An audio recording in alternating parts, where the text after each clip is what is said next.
जय श्री कृष्णा मेरे प्यारे भक्त जनों। आज आप सुनेंगे बसंत पंचमी की शुभ मुहूर्त कब है, तो आइए सुनते हैं। माघ मास के शुक्ल पक्ष की पंचमी तिथि को बसंत पंचमी कहा जाता है। इस दिन सरस्वती पूजा होती है। इसी दिन से बसंत ऋतु की शुरुआत होती है। बसंत पंचमी का दिन माँ सरस्वती को समर्पित है। इस दिन माँ सरस्वती की पूजा अर्चना की जाती है। माता सरस्वती को ज्ञान, संगीत, कला, विज्ञान और शिल्प कला की देवी माना जाता है।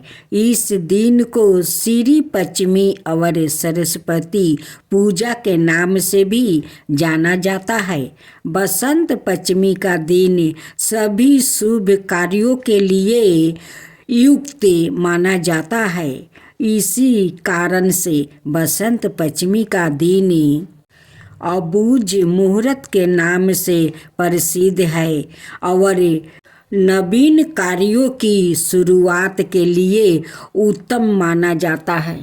2025 में बसंत पंचमी कब है? 2025 में बसंत पंचमी का पर्व 2 फरवरी 2025 रविवार को है। इस दिन शादी, विवाह, मुंडन, नामकरण, गिरह प्रवेश, खरीदारी की जाती है। कहते हैं कि इस दिन विवाह के बंधन वाले जातकों को सभी देवी देवताओं का विशेष आशीर्वाद प्राप्ति होता है और जोड़े का बंधन 7 जन्मों तक रहता है। मानता है कि बसंत पंचमी के दिन भगवान शिव और माता पार्वती की तिल कुतस्वा हुआ था, इसलिए यह दिन शादी के लिए काफ़ी शुभ माना गया है। हिंदू मान्यता के अनुसार बसंत पंचमी के दिन ही माँ सरस्वती का जन्म हुआ था। प्रचलित एक पौराणिक कथा के अनुसार बसंत पंचमी के दिन भगवान ब्रह्मा ने माँ सरस्वती की रचना की थी। ब्रह्मा जी ने एक ऐसी देवी की संरचना की जिनके 4 हाथ थे। एक हाथ में वीणा, दूसरे हाथ में पुस्तक, तीसरे हाथ में माला और चौथे हाथ वर मुद्राए में था। ब्रह्मा जी ने माँ सरस्वती को वीणा बजाने के लिए कहा, जिसके बाद संसार की सभी चीज़ों में स्वर आ गया। यही कारण है कि उन्होंने सरस्वती माँ को वीणा की देवी नाम दिया। बसंत पंचमी के दिन माँ सरस्वती की विधि विधान से पूजा की जाती है। पूजा के दौरान माँ सरस्वती को कुछ खास चीज़ें का भोज लगाने से बुद्धि के वरदान की प्राप्ति होती है। पूजा विधि: प्रातः काल स्नान कर पूजा स्थल पर एक चौकी पर पीला वस्तु बिछाए, उस पर माँ सरस्वती का चित्र या प्रतिमा स्थापित करें। इसके बाद कलश से भगवान गणेश और नवग्रहों पूजन करें। माँ सरस्वती की पूजा करें।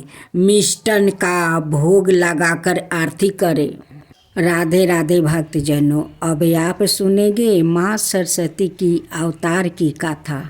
सृष्टि के प्रारंभिक काल में भगवान विष्णु की आज्ञा से ब्रह्मा जी ने जीवों, खास तौर पर मनुष्य योनि की रचना की। अपनी सृजना से वो दृष्टि नहीं थे। उन्हें लगा कि कुछ कमी रह गई है, जिसके कारण चारों ओर मौन छाया हुआ है। भगवान विष्णु से अनुमति लेकर वर्मा जी ने अपने कमंडल से जल छिड़का। पृथ्वी पर जल कारण बिखरते ही उसमें कंपन होने लगा। इसके बाद एक चतुर्भुजी स्त्री के रूप में अद्भुत शक्ति का प्रकट हुआ, जिसके एक हाथ में बीना और दूसरा हाथ में बरमुर्दा में था। अनाए दोनों हाथों में पुस्तक और माला थी। वर्मा जी ने देवी से बीना बजाने का अनुरोध किया। जैसे ही देवी ने बीना का मधुर नद किया, संसार के समस्त जीवों जंतुओं को बीना प्राप्ति हो गई। जलधार में कोलाहल प्राप्त हो गया। ओ पवन चलने से सरसराहट होने लगी। तब वर्मा जी ने उस देवी को बीना की देवी सरस्वती कहा। सरस्वती को बागेश्वरी, भगवती, शारदा, बीना वादिनी और वाग्देवी सहित अनेक नामों से पूजा जाता है। यह विद्या और बुद्धि की पराता है। संगीत की उत्पत्ति करने के कारण यह संगीत की देवी कहलाती है। सबसे पहले किसने किया सरस्वती जी की पूजा? सर्वप्रथम कृष्णा जी ने किया सरस्वती जी की पूजा। ब्रह्म वैवर्त पुराण के अनुसार बसंत पंचमी के दिन श्री कृष्णा ने माँ सरस्वती को वरदान दिया। सुंदरी प्रत्येक ब्रह्मांड में माघ शुक्ला पंचमी के दिन विद्या आरंभ करके शुभ अवसर पर बड़े गौरव के साथ तुम्हारी विशाल पूजा होगी। मेरे वर के प्रभाव से आज से लेकर प्रलय पर्यंत प्रत्येक कल्प में मनुष्य, मनुगण, देवता, मोक्ष कमी, वसु, योगी, सिद्धि, नाग, गंधर्व और राक्षस सभी बड़ी भक्ति के साथ तुम्हारी पूजा करेंगे। पूजा के पवित्र अवसर पर विद्वान पुरुष के द्वारा तुम्हारा सम्यक प्रकार से स्तुति पाठ होगा। वो कलश अथवा पुस्तक के तुम्हें आवाहित करेंगे। इस प्रकार कहकर सबर पूजित भगवान श्री कृष्णा ने सर्वप्रथम देवी सरस्वती की पूजा की। तत्पश्चात ब्रह्मा, विष्णु, शिव और इंद्र आदि देवताओं ने भगवती सरस्वती की आराधना की। सबसे माँ सरस्वती संपूर्ण प्राणियों द्वारा सदा पूजित होने लगी। जो विद्या की देवी भगवती सरस्वती कुंद के फूल, चंद्रमा, हिम राशि और मोती की हार की तरह धवल वर्ण की है और जो ईश्वर वस्तु धारण करती है, जिनके हाथ में वीणा, दंड, शोभा, यमन है, जिन्होंने ईश्वर कमलों पर आसन ग्रहण किया है और ब्रह्मा, विष्णु और शंकर आदि देवताओं द्वारा जो सदा पूजित है, वही संपूर्ण जड़ता और अज्ञान को दूर कर देने वाली माँ सरस्वती हमारी रक्षा करे। शुक्ला वर्ण वाली संपूर्ण चराचर जगत में व्यापत आदि शक्ति ब्रह्मा के विषय में किए गए विचार और चिंतन के सारे रूप परम उत्कर्ष को धारण करने वाली, सभी भयों से भय दान देने वाली, अज्ञान के आधार को मिटाने वाली, हाथों में वीणा, पुस्तक और स्फटिक की माला धारण करने वाली और पद्मासन पर विराजमान बुद्धि प्रदान करने वाली सर्वोच्च ऐश्वर्या से अलंकृत भगवती शारदा सरस्वती देवी की मैं वंदना करता हूँ। जय माँ सरस्वती, जय माँ सरस्वती। राधे राधे भक्तजनों, आज आप सुनेंगे गणेश भगवान का खूब सुंदर कहानी। चंपापुर नाम का एक गांव था। उस गांव में एक ब्राह्मणी बूढ़ी माई रहती थी। उनकी एक बेटा और बहू थी, जो बहू बहुत खड़ूस थी। उनकी बहू घर में बैठे बैठे अपना सासू माँ के हुक्म चलाती थी कि आंगन घर झाड़ लो, बर्तन माज लो। बूढ़ी माई जाकर आंगन घर झाड़ती थी, बर्तन माज लेती थी। जब सारा काम हो जाता था तो उसके बाद जब भोजन के समय होता था तो बहू अपना सासू माँ के आधा पेट भोजन देती थी। फिर भी सासू माँ अपना बहू को कुछ नहीं कहती थी। वो यही भगवान से दुआ करती थी कि हे गणेश भगवान, आप मेरे बेटे बहू को रक्षा कीजिए और उन्हें सद्बुद्धि दीजिए।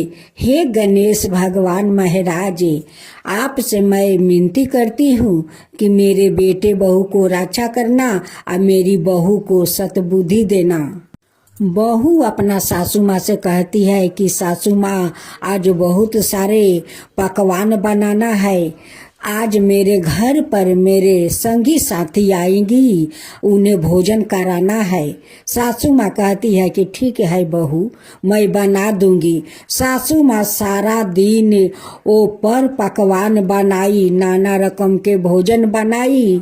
बहू अपने सारे सहेलियों को लेकर बैठ गई टेबल पर, मजे से भोजन करने लगी। लेकिन अपना सासू माँ के नहीं पूछा कि सासू माँ आओ तुम भी भोजन कर लो। सारा दिन सासू माँ खटी, लेकिन बहू अपना सासू माँ को नहीं पूछी कि आओ तुम भी भोजन कर लो। जब सभी संगी साथी चले गए तो कहती है कि सासू माँ, ये सारा बर्तन है ना, वो माज लो, उसका बाद तुम भोजन कर लेना। सासू माँ कहती है कि ठीक है बहू, मैं माज दूंगी। जब सासू माँ सारा बर्तन माज लेती है और कहती है कि बहू भोजन दो, मुझे बहुत भूख लगा है। बहू जो बाचा कुचा था वही अपना सासू माँ के दे देती है। अच्छा अच्छा पर पकवान खुद खा लेती है, खुद सहेली को खिला देती है और उन्हें बच्चे कुचे वो दाल चावल दे देती है।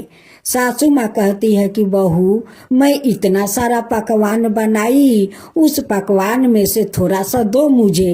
कहती है कि पकवान तो नहीं है। सासू माँ और कुछ नहीं बोली।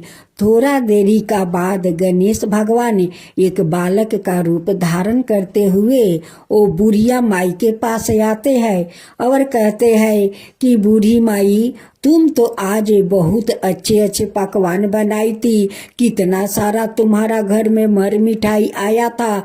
आज तो लगता है तुम बहुत अच्छे अच्छे पर पकवान का भोजन किया है, मर मिठाई को भी स्वाद लिया है। बुढ़िया माई कहती है कि ना रे बेटा, मैं तो बनाया लेकिन मुझे कुछ नहीं मिला, बस थोड़ा दाल और चावल मिला। बालक गणेश कहते हैं कि माई देख, मेरे झोले में कितना पर पकवान है और मर मिठाई है, ले खा ले तू। बुढ़िया माई कहती है कि बेटा, इतना पर पकवान, इतना सारा मिठाई तू कहाँ से लाया है? गणेश कहते हैं कि माई, मेरे माँ ने बहुत पर पकवान बनाई थी और घर में बहुत सारा मर मिठाई आया था, उसी में से मैं थोड़ा ये झोला में लेकर आया हूँ। मैं उधर में गाय चराती हूँ, बस तुझे बर्तन मांजते हुए देखा तो मैं तेरा पास चला आया। ले तू पर पकवान मिठाई खा ले माई। गणेश जी कहते हैं कि माई, आज लगता है कि तेरे घर बहुत सारा मेहमान आए थे, उसलिए इतना सारा तू बर्तन मांज रही है। बूढ़ी माई कहती है कि हाँ बेटा, मेरी बहू को सहेलियाँ कुछ आई थी, उनके लिए मैं बहुत सारा भोजन बनाया। बाजार से मर मिठाई बहू लाई थी, आई अपना सहेलियों को वो भोजन कराई थी। गणेश भगवान तो सब जानते थे कि इनकी बहू तो बहुत खड़ूस है, अपना सासू माँ से सारा दिन काम करवाती है और आधा पेट उन्हें भोजन देती है। गणेश जी कहते हैं कि माई, तेरा बहू अच्छी है तो तुझे अच्छा से देखभाल करती है, पेट भर के भोजन देती है। सासू माँ अपना बहू को उस बालक से वो शिकायत नहीं करती है, कहती है कि हाँ बेटा, वो पेट भर के भोजन देती है, मुझे सेवा करती है, लेकिन अपना बहू को शिकायत नहीं करती है। गणेश जी मन ही मन कहते हैं, आहा, माई का मन कितना पुलिसकार है, वो अपना बहू को शिकायत नहीं करती है, वो तो अपना बहू को तारीफ करती है।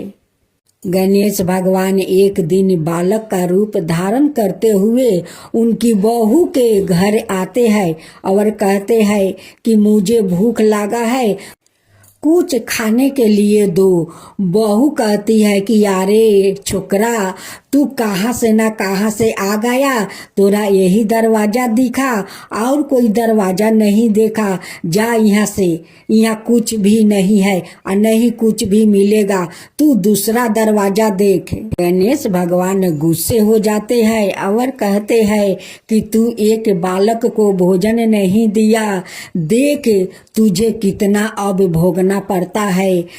तू भोजन तो बनाएगी लेकिन भोजन कर नहीं पाएगी, तू पर पकवान भी बनाएगी फिर भी तू पर पकवान को भोजन नहीं कर पाएगी। कह कर गणेश भगवान वहाँ से चले गए। अब तो उनकी बहू को दुख के घड़ी आ गया। बहू भोजन तो बनाती है, लेकिन जब भोजन करने बैठती है तो उस भोजन में कीड़े मकोड़े देखती है, पानी में कीड़े मकोड़ा देखती है।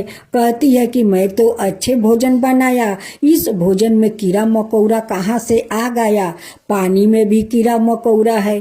फिर जाकर दूसरा थाला में भोजन परोस के लिए आती है, फिर उस भोजन में कीड़ा मकोड़ा देखती है। सासू माँ को आधे पेट जो भोजन देती है, उस भोजन में तो कुछ नहीं रहता है, सासू माँ तो भोजन कर लेती है। बहू आकर सासू माँ से पूछती है कि सासू माँ, तुम्हारा भोजन में कुछ नहीं निकला।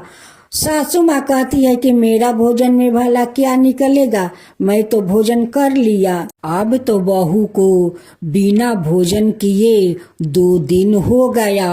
अब तो वो पड़ोसिन के घर जाती है, कहती है कि बहन तुम भोजन बना ली। कहती है कि हाँ। कहती है कि बहन थोड़ा भोजन मिलेगा, मुझे बहुत जोर का भूख लगा है। पड़ोसिन कहती है कि आज तुम भोजन नहीं बनाई है, लेकिन उस औरत तो कुछ नहीं कहती है कि मेरा भोजन में कीड़ा मकोड़ा निकलता है। जब पड़ोसी ने दाल चावल दिया तो उस औरत ने अपना घर लिया कर बड़े मजे से भोजन करने जा रही थी। देखती है कि उस भोजन में भी कीड़ा मकोड़ा है। अब वह भोजन उनकी नसीब में नहीं जुटा। ये सब तो गणेश भगवान का अपमान का एक कारण ये सब कुछ हो रहा था।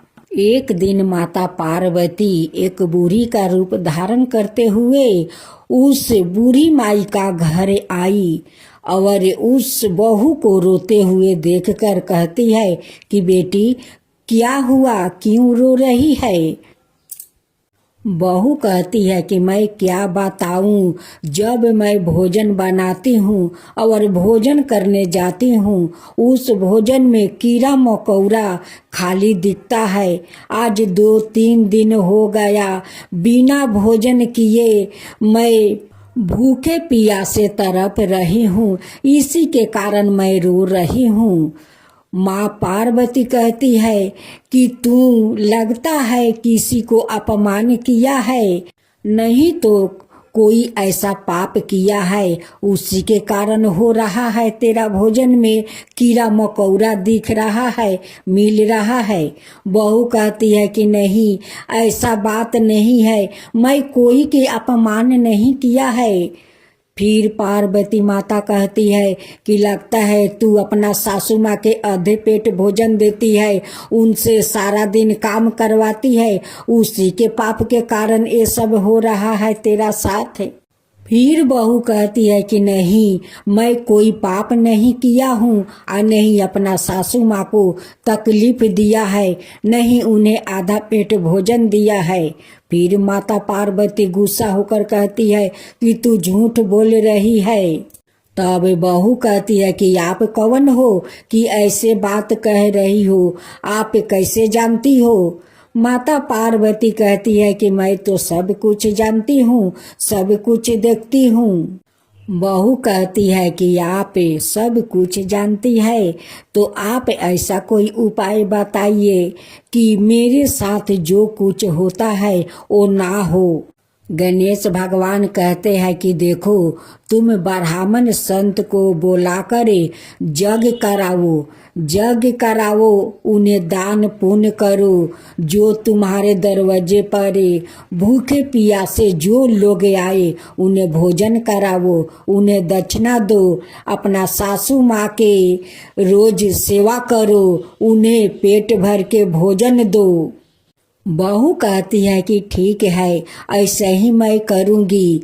ओ माता पार्वती के कहे अनुसार और गणेश भगवान के कहे अनुसार वो औरत अपना घर में ब्राह्मण संत को बुलवाती है, जग करवाती है और अपना सासू माँ के बहुत सेवा करती है, उन्हें पेट भर के भोजन देने लगी, उन्हें सेवा करने लगी। दरवाजे पर आए हुए भिखू भिखार को अब दक्षिणा देने लगी।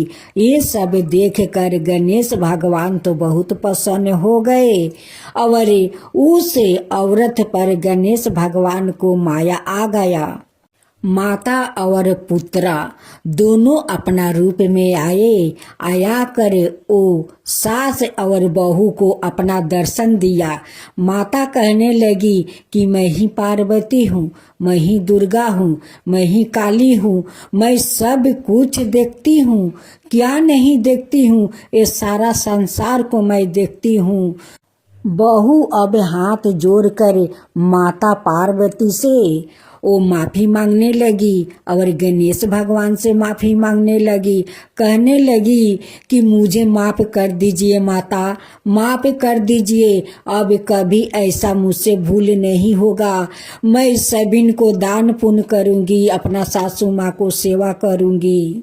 गणेश भगवान कहते हैं कि मैं एक दिन बालक के रूप में तुम्हारा दरवाजे पर भोजन मांगने आया था, लेकिन तू मुझे तो कहने लगी कि छोकरा मेरा ही दरवाजा दिखा, दूसरा दरवाजा नहीं देखा, जा यहाँ से भागे।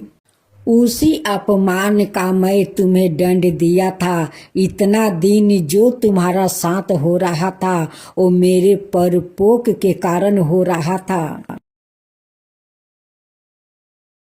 अब जा, तेरा सब कुछ अच्छा होगा, अब कुछ तेरा खराब नहीं होगा। कह कर गणेश भगवान और माता पार्वती अंतर ध्यान हो गए। हे विघ्नहर्ता गणेश, जो उस बहू को दुख दिया वो दुख किसी को मत देना, फिर जो सुख उस बहू को दिया वही सुख सब। अब आप सुने तुलसी से जोड़ी एक गाथा, बहुत प्रचलित है। श्रीमद् देवी भगवत पुराण में इनके अवतार की दिव्या लीला गाथा भी बनाई गई है। एक बार शिव ने अपने तेज को समुद्र में फैला दिया था। उसने एक महातेजस्वी बालक ने जन्म लिया। यह बालक आगे चलकर जलंधर के नाम से पराक्रमी दैत्य राजा बना। इसकी राजधानी का नाम जलंधर नगरी था। दैत्यराज कालनेमी की कन्या बिंदा का विवाह जलंधर से हुआ। जलंधर महाराक्षस था।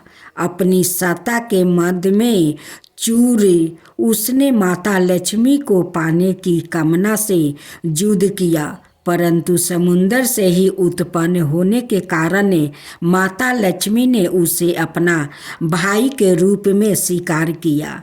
वहाँ से पराजित होकर वो देवी पार्वती को पाने की लालसा से कैलाश पर्वत पर गया। भगवान देवाधिदेव शिव का ही रूप धारण कर माता पार्वती के समीप गया, परंतु माँ ने अपने योग बल से उसे तुरंत पहचान लिया और वहाँ से अंतर्ध्यान हो गई।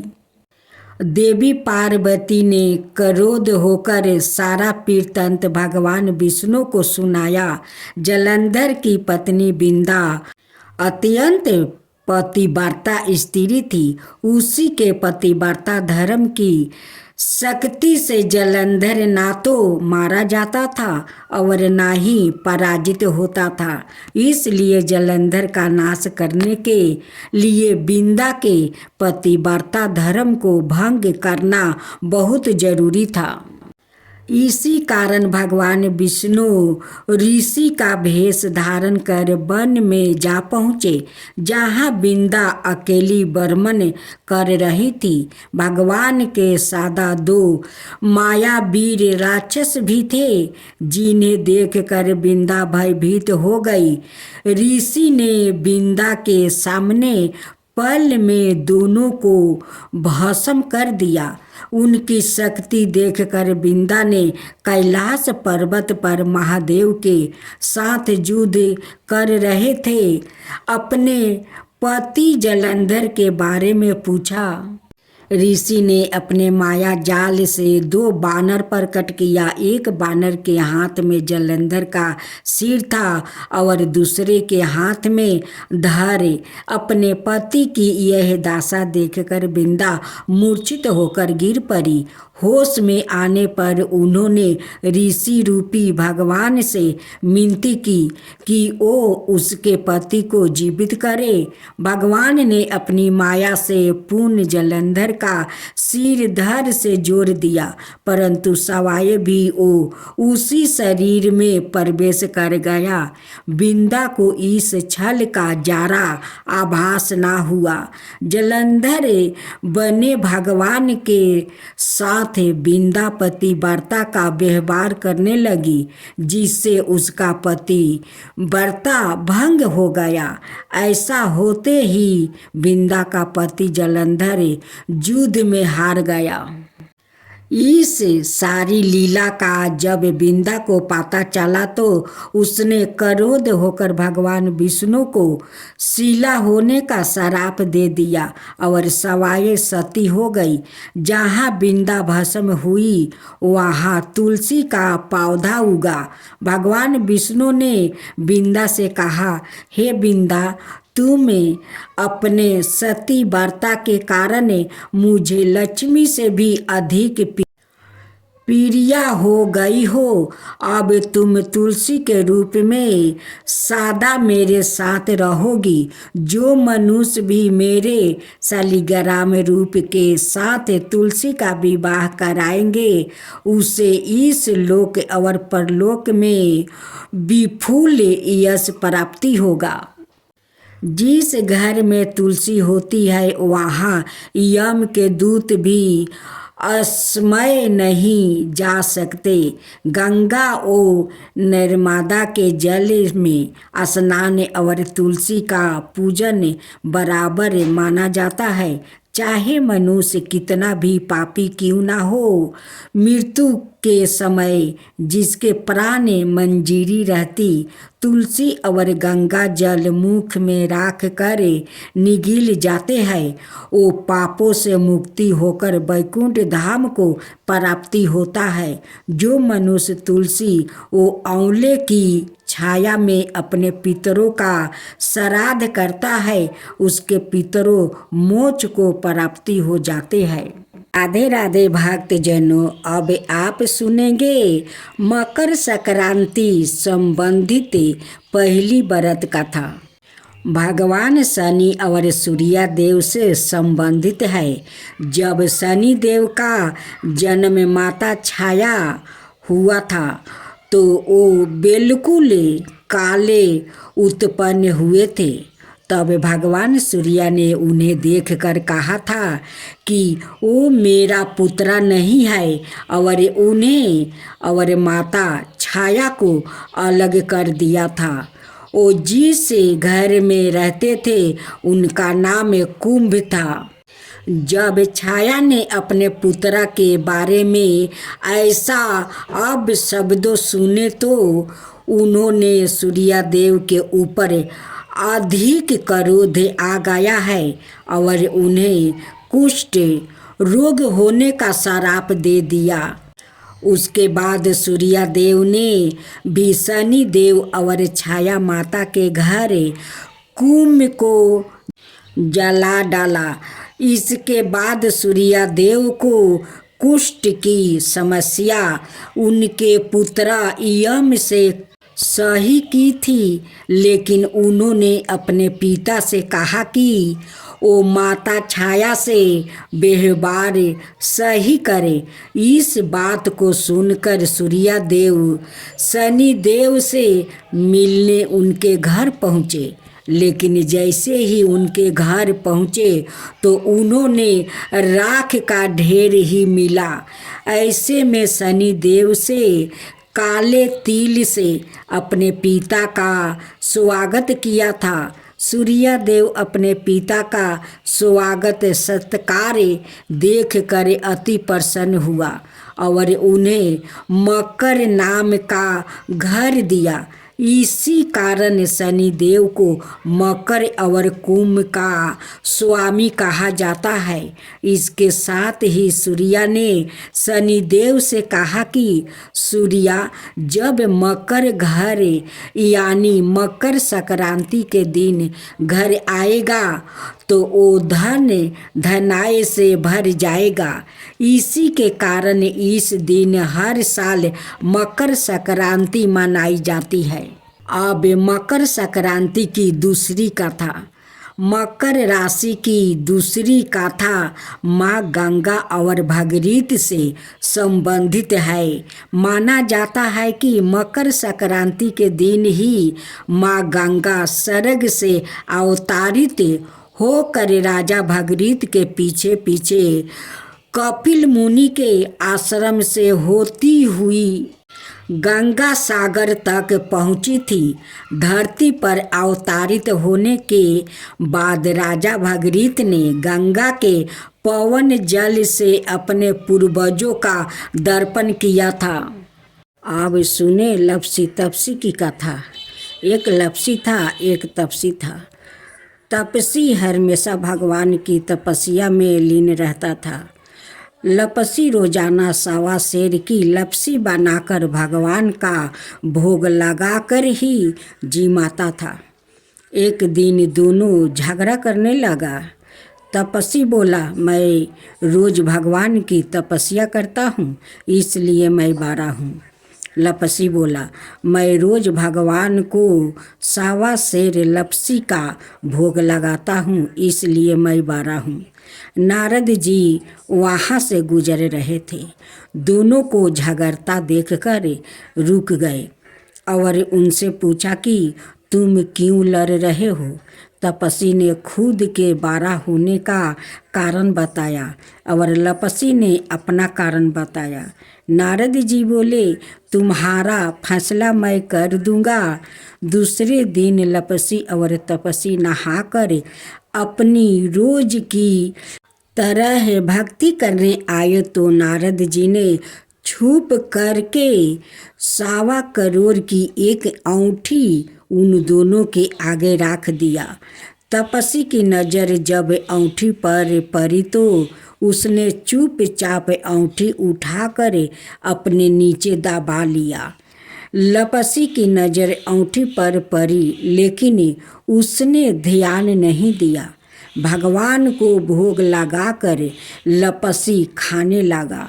नारद जी ने सामने आए तो दोनों से पूछा कि कौन बारा है।